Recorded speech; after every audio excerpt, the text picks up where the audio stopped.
In the first part of the 19th century, Wales is convulsed by the coming of industry.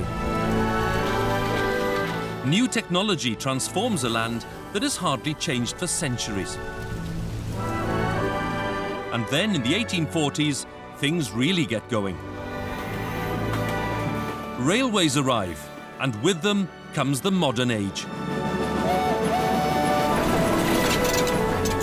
By the end of the 19th century, Wales is heavily industrialised, densely populated in parts, and known the world over for one particular product. All around the world, railway owners and shipping magnates can't get enough of this stuff. It is Welsh steam coal. It's the best you can get. And in the space of 50 years, this treasure transforms the Welsh economy. It puts Wales right on the map.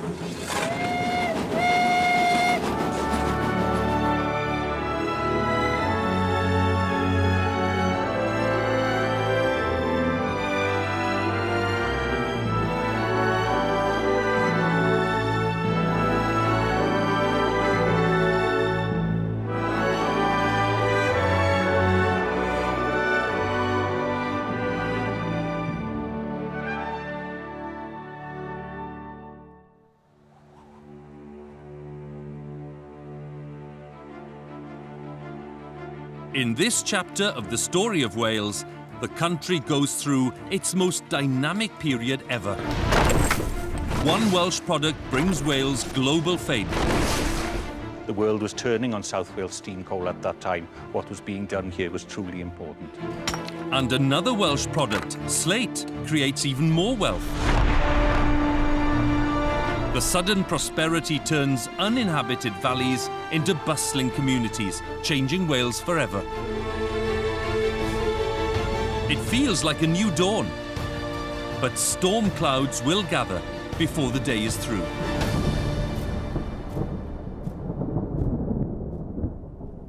The new start that Wales gets in the middle of the 19th century comes at a critical time. It happens while the country is still reeling from a series of government reports known as the Blue Books.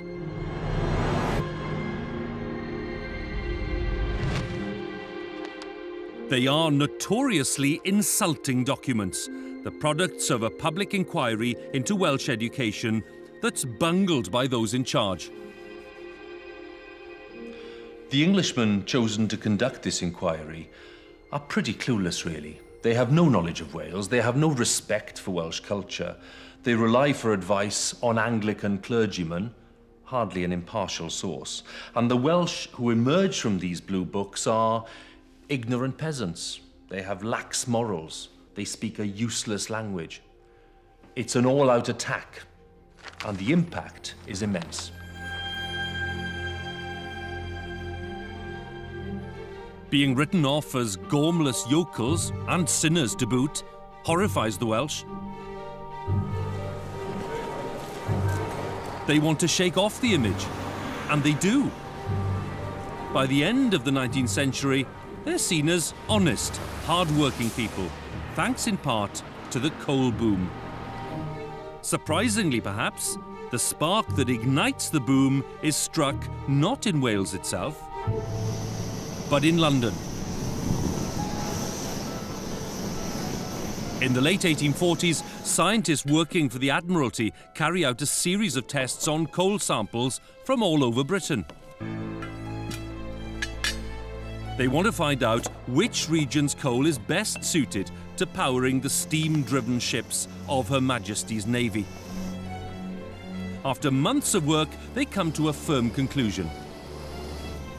The coal that burns brightest and longest is the coal that comes from South Wales. In that region, the scientists' conclusion sets minds racing. The leafy valleys of North Glamorgan are known to harbour vast hidden coal reserves. Sharp-witted operators can't wait to get their hands on them. A coal rush begins. It's led by one of Britain's richest men, John Patrick Crichton Stewart, the second Marquess of Bute. He owns much of the land where the undiscovered coal is thought to lie. He throws himself into finding it. The search takes longer than anyone expects. Butte dies before it can succeed. But succeed it finally does. In 1851, 3 years after Butte's death, his trustees locate a thick seam of high-grade steam coal here in the Rhondda Fawr, the larger of the two Rhondda valleys. A few years later, the Butte Merthyr Colliery, the first coal mine in the Rhondda, opens for business.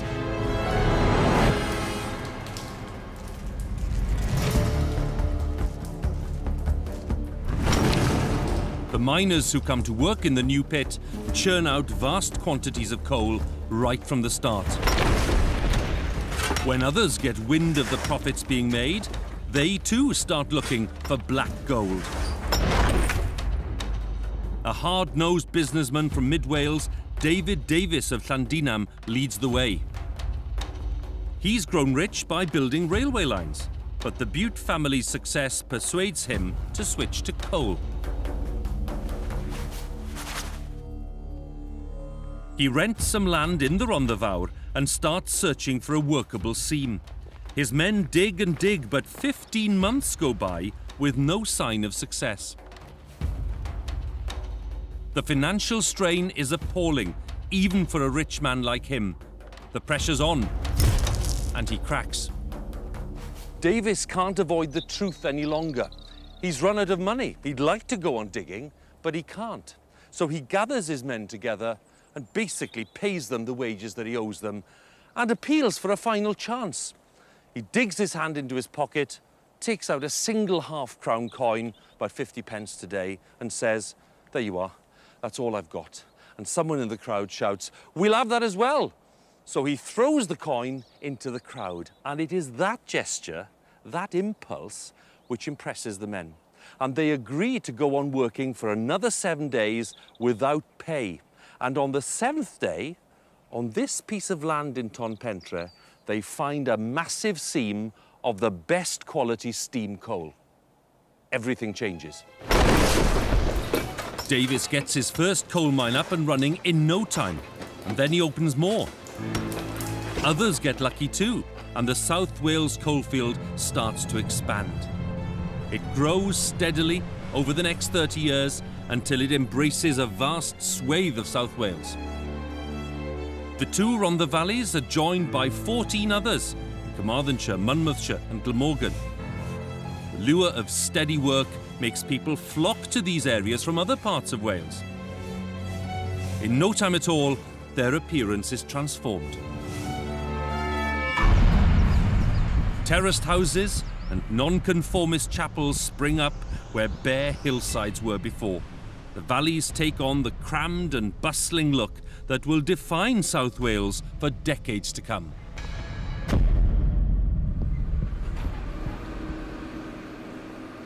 While coal is bringing massive change to the southern half of Wales, another natural treasure is causing a similar upheaval in the north. This is Penrhyn Slate Quarry near Bethesda on the edge of Snowdonia. Industry thrives here earlier than it does in the valleys of the coalfield.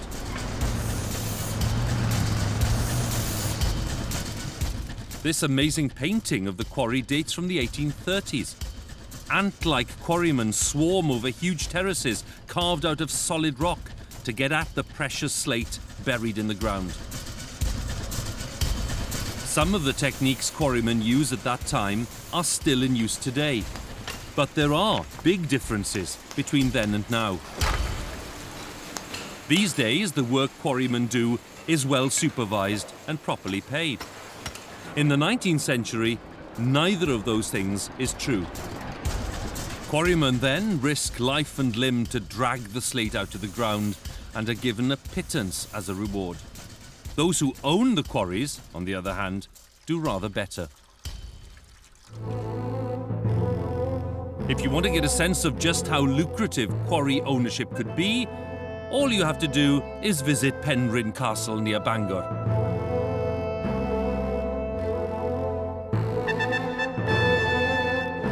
For much of the 19th century, this remarkable building is owned and occupied by Edward Gordon Douglas Pennant, the first Baron Penrhyn. The owner of Penrhyn Slate Quarry during its most profitable years, he becomes staggeringly rich.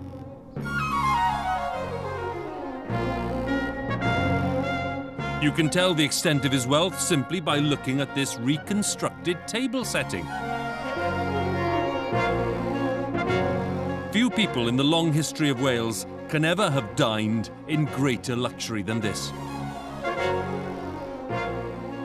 Amid all this astounding splendour, let's try to be fair to the likes of Baron Penrhyn, because the fact is, they don't keep all of this fabulous wealth to themselves. A small percentage trickles down to the lower classes, and the result is, in Penrhyn's case, he leaves his mark very visibly on the entire North Wales region. The money generated by the slate industry, and Penrhyn's part of it in particular, funds the growth of Bangor and gives North Wales as a whole a bit of a makeover. Fine buildings spring up, as do impressive piers like the one at Llandudno. They show the growth of self-confidence that takes place throughout Wales during the reign of Queen Victoria. It is a new Wales that emerges from the Victorian age, and I'm not just talking about the insatiable Victorian appetite for building new things and for making grand statements. This renewal is cultural and social as well. The sense of Welshness becomes more clearly defined. Quite simply, the Welsh want to make their mark. And the urge to make a splash can be seen everywhere, but it's especially noticeable in Cardiff. The future capital of Wales enjoys runaway growth during the 1840s and 50s, thanks mainly to the international coal trade.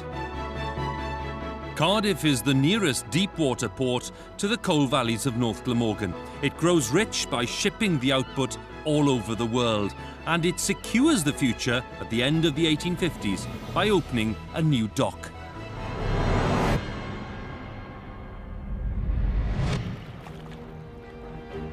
The East Dock, as it's called, goes on to become a huge success. By the start of the 20th century, a seemingly endless stream of coal-laden boats flows in and out of it every day of the year. Cardiff has become the biggest coal port in the world. Hundreds of shipping companies are based here, and their owners dispatch boatloads of coal to the four corners of the earth. They do massive business deals on a daily basis. Most of those deals are struck inside this historic building, the Coal Exchange in Mount Stewart Square. David Jenkins, a noted expert on the South Wales coal trade, is going to tell me more about what went on here in its heyday. Well, it's a very impressive space, isn't it? It is indeed a fantastic space. It is an opulent building that reflected an opulent age. The world was turning on South Wales steam coal at that time. What was being done here was truly important. So what does a day's work here feel like? What's the experience? The floor was open between 11 and 2 every day. So at 11 o'clock in the morning, ding, ding, ding, be a big bell ringing, and the principals would come here on the floor and the negotiations would start. Long haggling over a halfpenny on the ton of coal or a penny on the freight rate for a ship carrying coal from here to Port Said. These were the sorts of arguments that went on the floor here. But it was very much our word, our bond. If you shook on a deal, that was sacred. You didn't need to write anything down. That was it. You had a deal. So what's a good day for them, and how do they celebrate if it is a good day? Well, just over there was the Exchange restaurant, and if it was a good day, they'd go in there and you could have 5 6-course lunches there, washed down with claret and champagne. And then, so the story goes, if it had been a particularly good afternoon, it wasn't unknown to play skittles with empty champagne bottles on the floor here. So city extravagance that we hear about today actually was alive and well then. The hooray Henrys of Cardiff in that time, yes.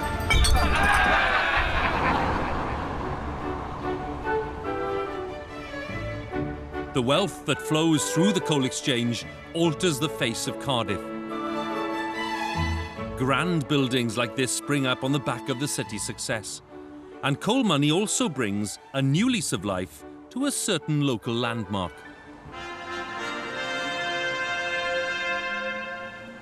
Cardiff Castle has existed in one form or another since the days of the Romans, but the changes made to the building in Victorian times are what impress modern visitors the most.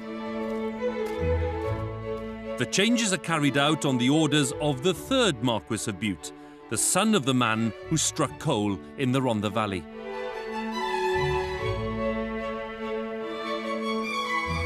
A scholarly and religious man, very different from his father, he dreams of creating a magnificent medieval palace.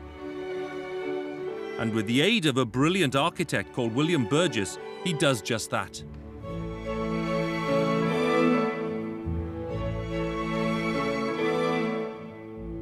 What they create is astounding, there's no doubt about that.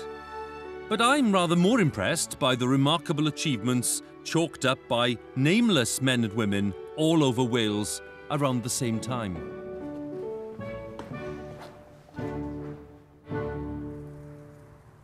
One achievement that's definitely worth celebrating in my view is the emergence in mining communities like this of a unique and valuable chapel-going culture.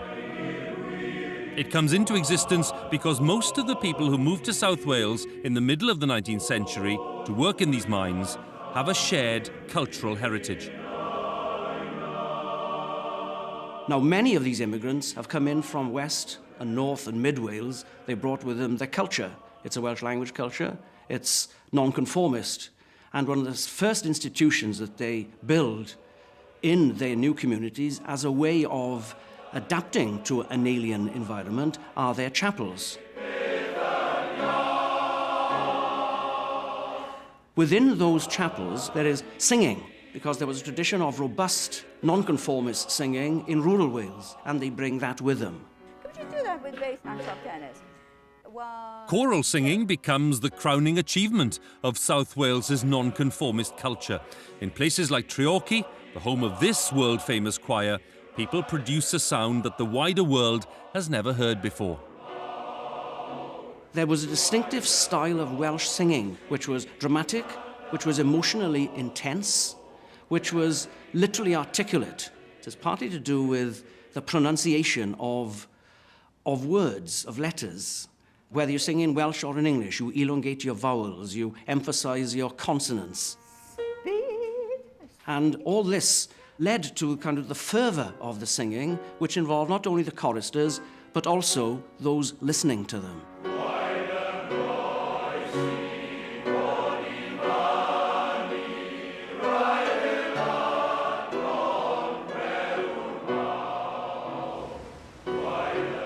The excellence of Welsh choral singing doesn't remain a well-kept secret for long.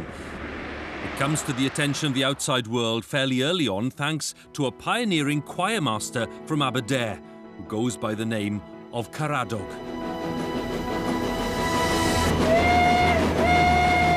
In the early 1870s, he travels to London with 450 Welsh choristers to take part in 2 high-profile singing contests held in the famous Crystal Palace.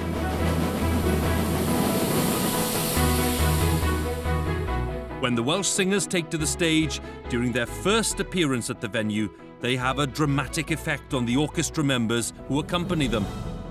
When the choir came in the first time, they all looked up and almost lost their place on the scores by the impact of this kind of vocal tsunami which was engulfing them.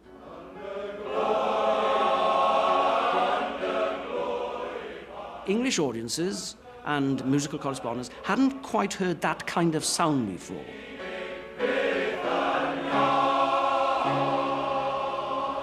If you ask me to identify one particular event which now established Wales as the land of song, and it was Caradog who invented that phrase, I think it would be that doubleheader of 1872 and 1873 when a Cor Mawr, the big choir, stormed the city of London and won.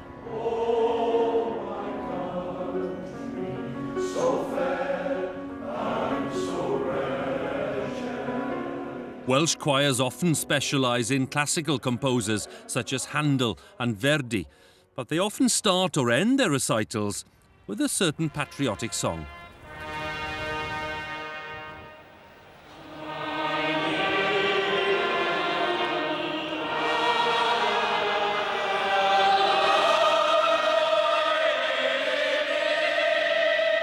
Hen Wlad fy Nhadau, Land of My Fathers, is a national anthem of the highest quality.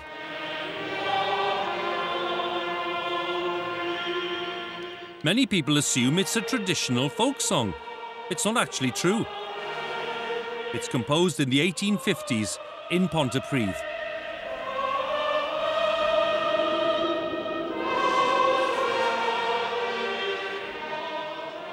The song's authors are a father and son team, Evan and James James.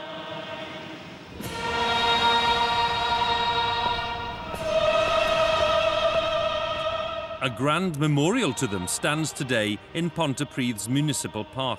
It's a fitting tribute to two men who gave Wales a gift of lasting value. What father and son achieve is a perfect fusion of words and music. It conveys pride and passion and, above all, patriotism. The son's powerful melody is pretty unbeatable. The father's words never less than uplifting. Gwlad Beirdd a Chantorion enwogion o fri, a land of bards and musicians and people of great distinction. And who am I to disagree with that?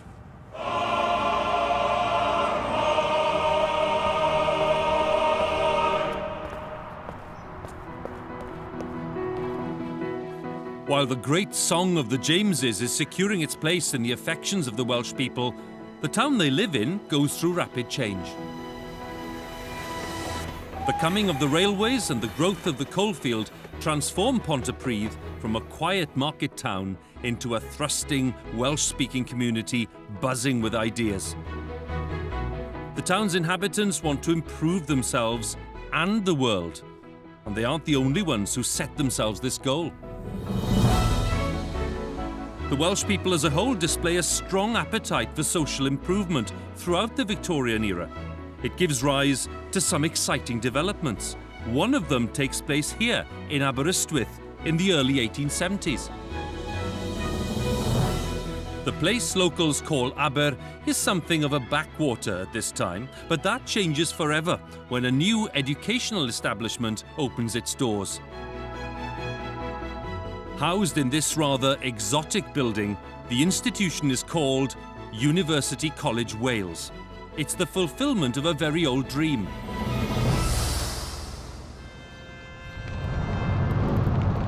That great Welshman Owain Glyndŵr wrote of his desire to establish a university on Welsh soil at the start of the 15th century. It takes more than 400 years for the Welsh people to get what he wanted them to have. But get it they do, and crucially, they get it for themselves. This vision of a University of Wales inspires people, working people, who demonstrate their commitment in the most practical way. They give money, very often money they can't afford to give. And the result is the purchase of this splendid building. And when a few years later the going gets tough, the British government isn't keen to help out, the Welsh people dig into their pockets yet again. By making Glyndŵr's dream come true, the people of Wales prove that they can work together to advance a common cause. They drive the point home over the next few years by launching many similar campaigns. Education is always top of the agenda. The ancient goal of acquiring a university has been accomplished. Now the Welsh want decent secondary schools as well. They campaign for years to get them, and the persistence pays off. Towards the end of the 1880s, the British government caves in to Welsh demands and sets up free secondary schools all over Wales. It's a great step forward, no doubt about that, but there's a downside too. $25 a share times the amount that you've bought. And what about the language of the classroom? Well, the Act is quite specific. it says that all teaching will be in English. There's no room for any teaching in Welsh. You can imagine the psychological impact of that. It tells people that Welsh is fine at home or in the chapel or elsewhere, but it's not an important language. It's not the language of education and progress. It's not the language of big ideas. So the Act brings some huge benefits, but it also causes some lasting damage. The same can be said, I think, about another campaign the Victorian Welsh engage in, a long-running battle to control the demon drink. The necessity of doing that is a central theme of Welsh life throughout this period, and it's not hard to understand why. Heavy drinking is rife in many parts of the country, the industrialised areas especially, and the consequences of that, family breakdown, public disorder and so on, are dire. The Welsh think that tougher licensing laws will bring the problem under control. They campaign long and hard to get them, and once again, they succeed.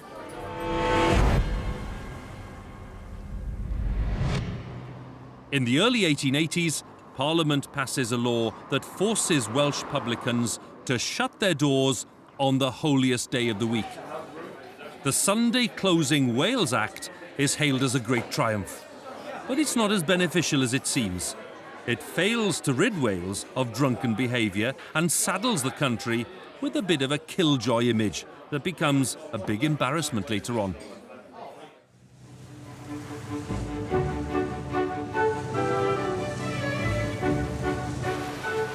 Not long after Sunday closing comes into force, an exciting development takes place on the coast of South Wales. It revolves around David Davis, the determined businessman who helped to kickstart the coal boom. His Ocean Coal Company is going great guns by now, and its progress is being blocked by a problem in Cardiff Bay. If ever there's a victim of its own success, it's the port of Cardiff. It's heavily congested. The New East Dock, the Old West Dock, they're ram-jammed. And the railway sidings, full of trucks, piled high with coal, just waiting to be unloaded. David Davis is having none of it. He wants his coal off those trucks and out at sea as soon as possible. And if Cardiff can't deliver, well then, he'll build his own port to do the job. And that's what he does. A few miles away, here at Barry.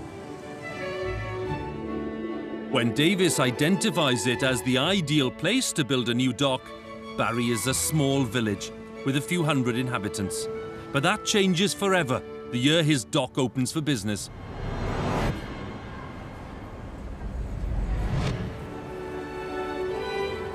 The event turns the former village into a thriving town, and the dock itself goes on to become one of the busiest ports in Britain.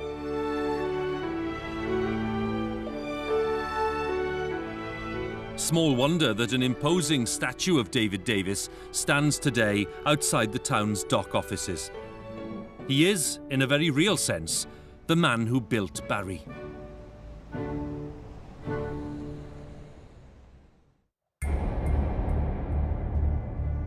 David Davis may bring economic benefits to Barry, but he and other coal bosses often fail to show any sense of social responsibility, and that causes serious trouble in South Wales from the 1880s on.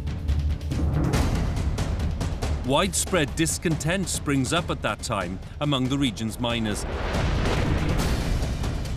It stems above all from the appalling conditions in which they're forced to work. So this is known as the bank. It's actually the To get a better idea of what those conditions were like, I've arranged to meet former miner Kerry Thompson. How are you? No cigarettes, matches, Lincolns? Nothing, no. Right, Thank you very much. Thank you. Okay. Having worked at the coalface for many years, Kerry is now a curator here at Big Pit, a working coal mine turned into a living museum on the eastern edge of the South Wales coalfield. Any lights on, it's going to get dark. He's going to show me around the old mine workings to give me a better idea of what life was like for the men and the boys who worked in places like this just over a century ago. Hello there. Hello, how are you? Good morning. Good morning. Very well, thanks. Thanks a lot. You all right, Kate, for coming Thank off? you very much. Straight down. Sit down. So we've been entering the mine, Kerry, but we're nowhere near the face, are we? You could be a few miles before you actually get to where the men worked on the coalface. As long as that? As long as that. These are the motorways on the way in. Their long walk to work takes Victorian miners to the beating heart of the pit, the coalface itself.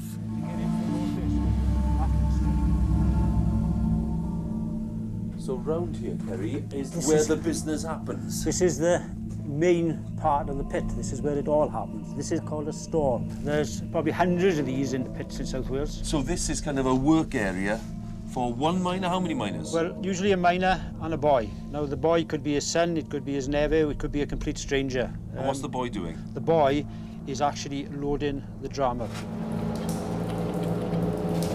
A dram is a metal wagon used to transport coal. The collier and his young workmate or butty have to fill dozens of them to earn a decent day's pay.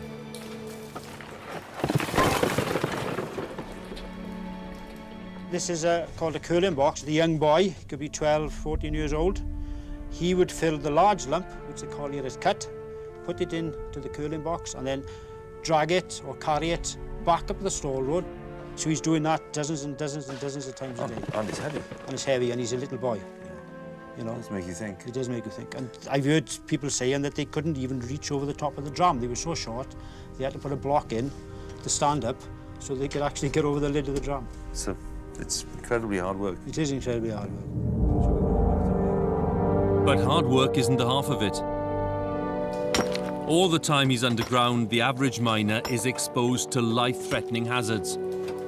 The worst thing he's going to face is the fact that the roof is going to come down if he's not careful, and also the sides is going to come in on him. What are the other risks? What are the other dangers they face? Well, it's gases, because as soon as you start cutting coal, you start producing methane gas, which we call fire damp underground. So that would cause an explosion. The other main one, of course, is called after damp, and it occurs basically after an explosion. The oxygen has been burned out of the air, and you're left with a mixture of carbon monoxide, carbon dioxide, and other gases again. How devastating is that? That's what kills most men after an explosion. The actual blast itself might kill few, you know, but it's the actual after damp that kills them all. Thousands of miners lose their lives during the Victorian era, not just in South Wales, but in the coalfield of North East Wales too. The deaths helped to create a mood of militancy among the men. Towards the end of the 19th century, in the southern coalfield, things come to a head. The South Wales miners go on strike.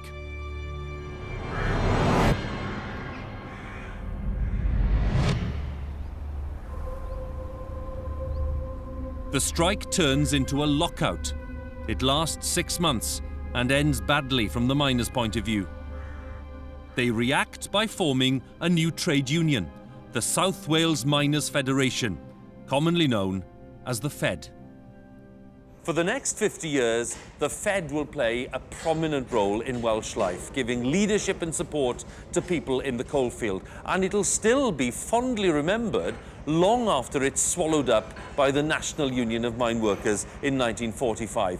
Having said all that, the Fed isn't always as bold and as dynamic and as assertive as some of its members would like it to be.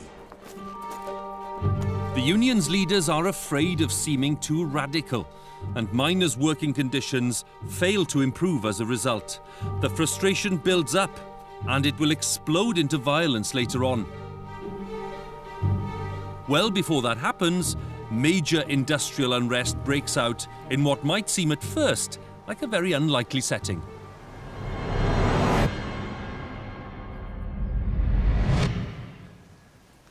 What we see here today is a nature reserve. It's nice and peaceful. It's a very different story at the turn of the 20th century. This place is full of noise. It's teeming with workers. The lake isn't here. There's an immense hole in the ground because this is the site of the old Penrhyn slate quarry. And it is here in November of 1900 that we see the beginning of one of the most brutal industrial disputes in British history. The day the strike is called, every one of the 2,000 men employed at the quarry downs tools and walks off the job.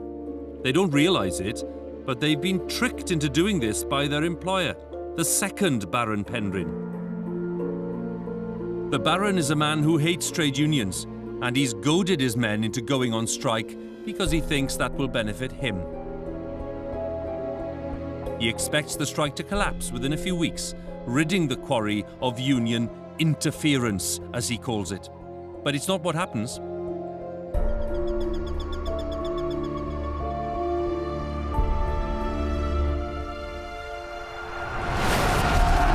Instead of ending quickly, as the Baron expects it to, the strike drags on, and it causes huge tension in the area. This row of houses in the village of Tregarth is thrown up by Baron Penrhyn to accommodate striking miners who've agreed to go back to work. It becomes the site of angry scenes. As the strike drags on, local communities are poisoned by the anger and the resentment. The names and addresses of men who return to work are published in local newspapers. They sometimes find their homes under attack. And then in nearby Bethesda, these little notices start to appear in people's windows. Nid oes bradwr yn y tŷ hwn. That is a very stark message. There are no traitors in this house. The dispute lasts for 3 years and becomes known as the Great Strike. It's the longest dispute in British industrial history, and it has some terrible effects. Towns like Bethesda are torn apart by the strike. Scars are created that take decades to heal. Even worse is the effect it has on the North Wales slate industry. It makes it seem unreliable. Orders dry up, and thousands of men are laid off. It is a disaster for North Wales. The region enters a prolonged economic slump. The people are stunned. But as the 20th century gets into its stride, they do at least have one thing to cheer about. And that is the rise to the top of British politics of that great North Wales liberal, David Lloyd George. Lloyd George is one of the most inspiring orators Britain has ever produced, a world-class statesman and a personal hero of mine. Raised in a cottage near Criccieth, he enters Parliament in 1890 as the MP for Carnarvon Boroughs. But he doesn't hit his stride politically until 1908. Herbert Asquith, who becomes Prime Minister that year, spots his huge potential and makes him Chancellor of the Exchequer. Lloyd George throws himself into his new job, and he has an immediate impact.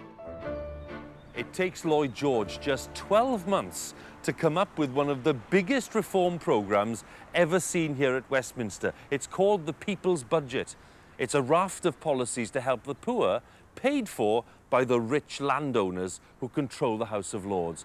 Rather predictably, they block the budget. There's a big showdown. Lloyd George wins, and the impact of that victory is immense.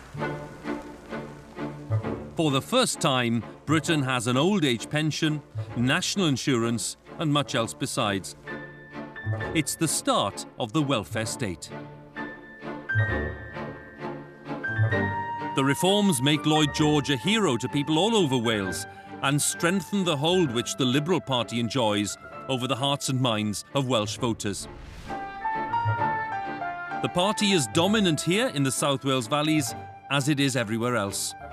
In other ways, though, this part of Wales is moving further and further apart now from the rest of the country. Migration to the coalfield has brought about a huge increase in the population. Most of the newcomers have come from England, and that has started to cause major change. The census of 1911 points up what's been going on. It reveals that in places like Pontypridd, the arrival of lots of English people has placed the Welsh language under serious threat. On one level, the language is in good health. In 1911, it is still spoken in homes and in places of worship throughout Wales. But on another level, there are some worrying signs. Some 40% of Welsh people don't understand the language. And here, where it matters, in the streets, the shops, The pubs, there's a noticeable decline. By 1911, almost 1 million people speak Welsh, more than ever before. But the presence in towns like this of thousands of people who don't understand the language has started to chip away at the central role it plays in public life.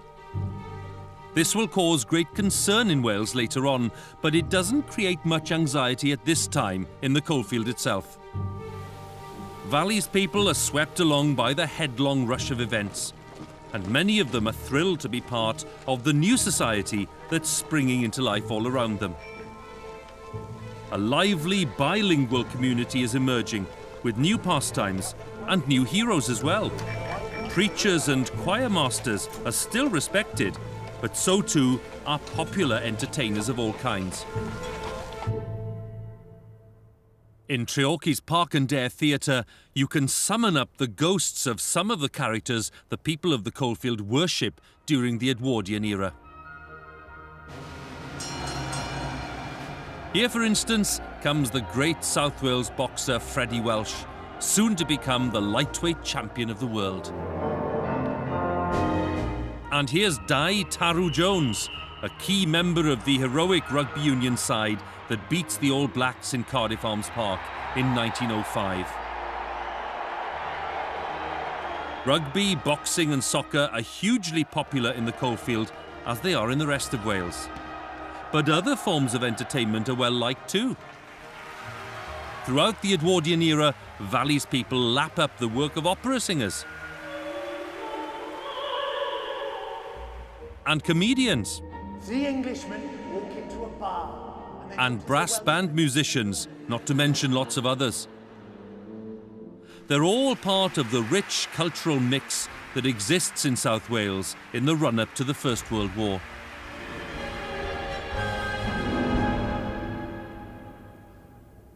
But we mustn't let ourselves be blinded by nostalgia. Away from the theatres and the sports grounds, life remains incredibly tough for most people, coal miners in particular.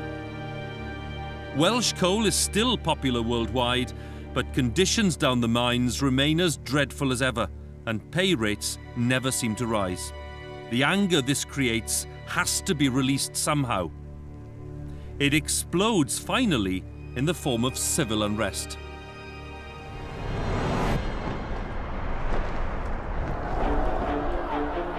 The first place to erupt is Tonapandi in the Rhondda Fawr. Serious rioting breaks out there in November 1910 at the height of a bitter strike.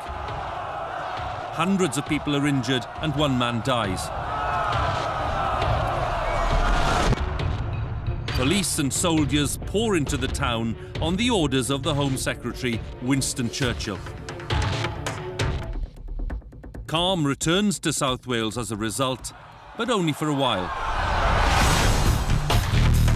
In the long, hot summer of 1911, violence breaks out again in various communities in or near the coalfield. These new disturbances all involve extensive damage to property. Some, notably the terrible riot that breaks out in my hometown of Llanelli, result in death and injury too. I want to understand why these events took place and find out how important they are in the story of Wales. To do that, I met Professor Chris Williams, an expert on the politics of the coalfield. Chris, let's go back to 1910-11, a violent time, a turbulent time. What was going on? I mean, economic factors are paramount, I would say. Coal miners working at the coal face could be very well paid, but what they're facing is downward pressure on their incomes. Prices are going up, wages are not keeping pace. The negotiation and conciliation mechanisms don't work very well, so people are getting very, very frustrated with the failure to find some kind of commonly acceptable solution. When you read accounts of the time and some of the unrest, you see people saying, oh yes, there were lots of left-wing troublemakers and agitators around. Is that true? It is true that there were left-wing thinkers, particularly in the coalfield, and out of that comes perhaps the single most important publication of this period, which is The Miner's Next Step. And this is a little pamphlet it's a manifesto, really, isn't it? It is. It's a set of proposals to reorganise the South Wales Miners' Federation, but actually it's much more ambitious than that. They want the 7-hour day and they want a minimum wage. But rather than seeing them as a trigger for these disputes, I think they gain credence. They gain relevance, actually, from these big clashes. People see miners faced down by troops with fixed bayonets, and they begin to think, well, how do we alter the balance of power here? Do we only go through the parliamentary route, or can we actually envisage perhaps a more revolutionary alternative?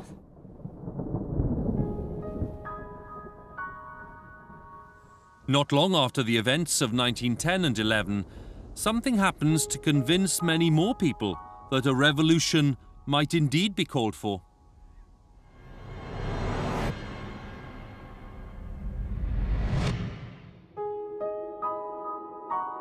The event occurs in a small mining village called Senghenydd. On October the 13th, 1913, the village suffers one of the worst mining disasters the world has ever seen. 439 miners employed at the Universal Colliery lose their lives when the volatile gas known as fire damp causes a massive explosion, and its toxic counterpart, afterdamp, spreads through the mine. It's impossible to exaggerate the suffering that's caused. What happens here at Senghenydd is the crushing of an entire community. More than 500 children are left without a father. More than 200 women are widowed. And the official inquiry into the tragedy identifies cost-cutting and bad working practices as the main causes. But when the owners and the colliery manager are prosecuted, they're not sent to jail, they're fined, a grand total of £24.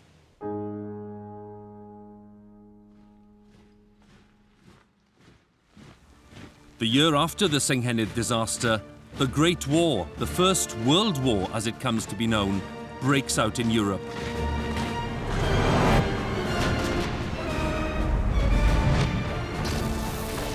The country is in turmoil, and all the while the mood of intense anger in the South Wales coalfield keeps on building up. Coal mining is classified as an essential activity, and for that reason, most miners stay put and dig.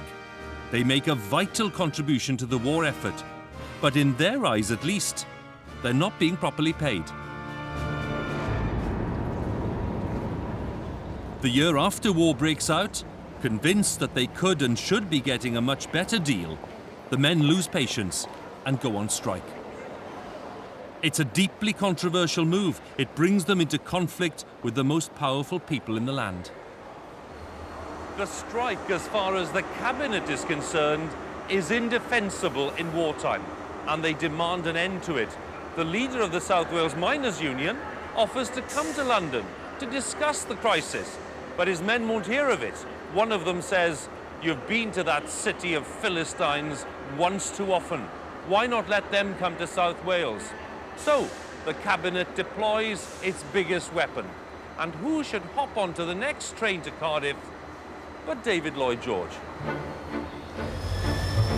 The greatest Welshman of the age, the Minister for Munitions by now in Britain's wartime government, seems to be on a collision course with his fellow countrymen.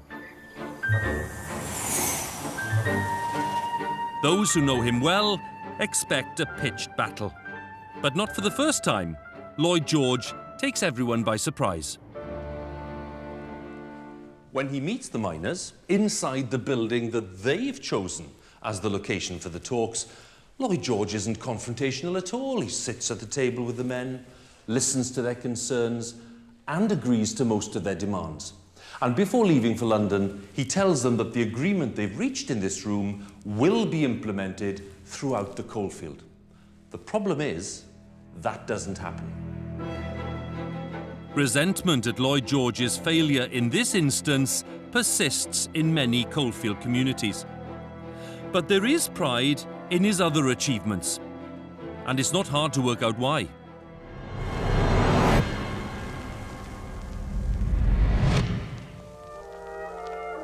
In December 1916, the Welsh wizard, as he's known, becomes Prime Minister of the United Kingdom, the first and so far the only Welshman to hold that post. Some miners in South Wales trust the new Prime Minister to bring about a real improvement in their pay and conditions. Others, though, put their faith instead in the revolutionary communism that will soon give birth to Soviet Russia. In July 1917, 3 years into the Great War, delegates from every part of the South Wales coalfield gather for a special conference in Swansea. They're considering revolutionary plans to set up workers' councils, pretty much on the Soviet model. Now, that meeting is broken up by soldiers and by armaments workers. It tells you something about the strength of feeling on both sides. And that whiff of revolution doesn't really go away. But it's not anger that dominates life in Wales over the next 10 years. It's despair. No fewer than 40,000 Welshmen lose their lives in the Great War. The carnage touches practically every community in the land and creates a deep sadness that lasts for years. As if that's not enough, the post-war period sees a huge drop in the worldwide price of coal, a development that has horrible consequences for South Wales.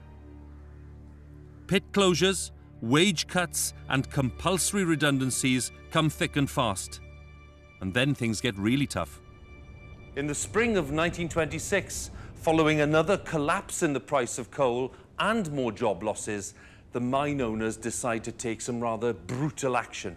They insist that their workers accept a massive pay cut. And let's remember, these are families already suffering great hardship. What follows is one of the most harrowing, but also one of the most heroic episodes in the history of the South Wales coalfield.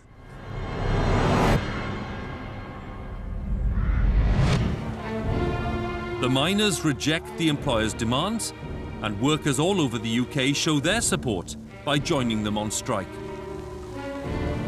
Ruthlessly suppressed by the British government, this famous general strike collapses after just 9 days. But the miners themselves refuse to back down. They stay out on strike for several months, inspired and pretty much led by the miners of South Wales. The South Wales coalfield was the most militant coalfield. It had, along with their families, we're talking about 250,000 people. And they were determined to hold out. The miners don't receive strike pay or state benefits of any kind. They and their families are kept alive by a highly effective programme of community action. The miners were very, very organised right from the start in terms of organising school feeding, organising miners' kitchens. In the soup kitchens, there would be flowers on the table, there would be tablecloths, the waiters were nicely dressed and people were very courteous to each other. So it was this feeling that, they were going to rise above the misery of it all. But the miners don't act alone. In valleys like this, all kinds of people, from local councils to private individuals, donate sums of money to keep them going. The community was supporting the strikers, so there's no doubt about that. It was a community decision, and of course this made the government very angry because it meant that the strike could go on much longer than it would have done. The support they receive from their communities enables the striking miners to hold out for 7 long months. But in the autumn of 1926, hunger and weariness forced them back to work. They went back for longer hours, less money, and the militants didn't go back at all because they were blacklisted. So the whole community is sunk into very grim times, really, and the picture doesn't change much till the Second World War. The full horror of what happens in the South Wales coalfield during the 1930s is hard to take in even now. Reduced in many cases to scrabbling around on slag heaps for free fuel, men become deeply depressed and withdrawn. Women submit to lives of drudgery and despair. And children go hungry, not quite hungry enough to starve perhaps, but not far off it either. Some people are so badly nourished, they lose their teeth. Disillusioned with Lloyd George and liberalism, people turn for help to the Labour Party. They vote for it in large numbers. But Labour isn't as strong in the rest of Britain as it is in South Wales, and there's little the party can do. On a visit to South Wales in 1936, King Edward VIII sees the appalling conditions that result. 9,000 men lost their jobs when this work closed down. The king is visibly shocked. Something must be done, he says. But very little is, in the short run at least.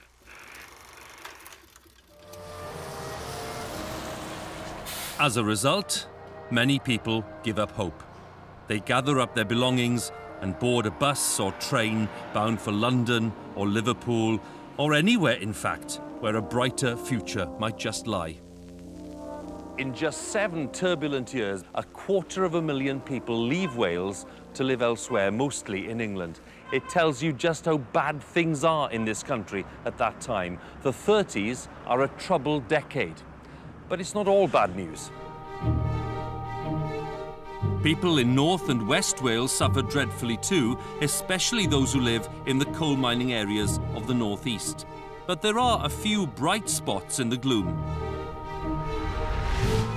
Steel production helps Wrexham survive the collapse of the coal industry, while Flint is saved by the production of artificial textiles. The many seaside resorts strung out along the North Wales coast fare reasonably well too, buoyed up as they are by English holidaymakers. And even in the hard-pressed coalfields, people have things they can fall back on. Cinema going, for instance, provides a great means of escape. Thousands of people find they can just get through the week so long as they can spend Saturday night in the Picture House with Gary Cooper, Marlene Dietrich, or some other Hollywood star.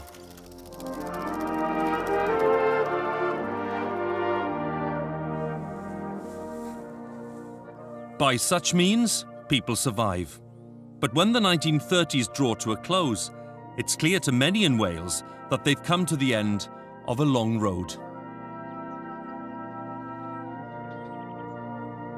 Life in Wales is transformed by the immense natural bounty of coal and slate. Pre-industrial Wales is now modern Wales, but the bounty is running out. The forces of industry are being weakened, and Wales faces a new challenge, an even more daunting challenge to reinvent itself as the nation is about to be plunged into a second world war.